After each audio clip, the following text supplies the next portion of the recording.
We begin with Paul Whelan. On his way home tonight, finally, after spending 5.5 years in Russian prison, the Novi resident and Marine veteran was released in a historic prisoner swap, the largest between the U.S. and Russia since the Cold War.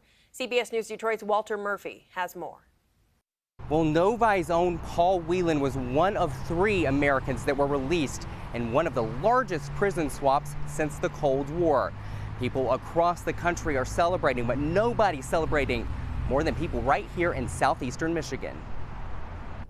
On Thursday, it was announced that Marine veteran and Novi resident Paul Whelan would be returning to U.S. soil 5.5 years after he was arrested in Russia, charged with being a spy, and put in prison. We're bringing our people home. Whelan is one of 4 Americans that were released from Russian custody. The others include Wall Street Journal reporter Evan Gerskovich and Russian-American radio journalist Alsu Kurmacheva, as well as U.S. resident Vladimir Kara-Murza, all part of the 24 prisoners from 6 different countries who are now free from Russian prisons. So it's only been in the last 24 hours that we've seen this come together.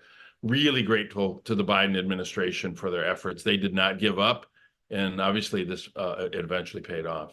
U.S. Congressman Dan Kildee also applauded the entire Michigan delegation for the bipartisan tireless work they did to bring Whelan and the others home.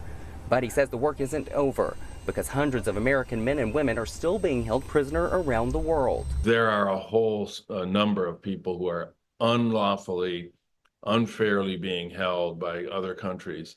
And there has to be a real serious effort, I think, among allies to deal harshly with those countries that behave in this way. Whelan's first stop when he gets back to the States is going to be Andrews Air Force Base, where he's going to be able to get some medical care that he needs.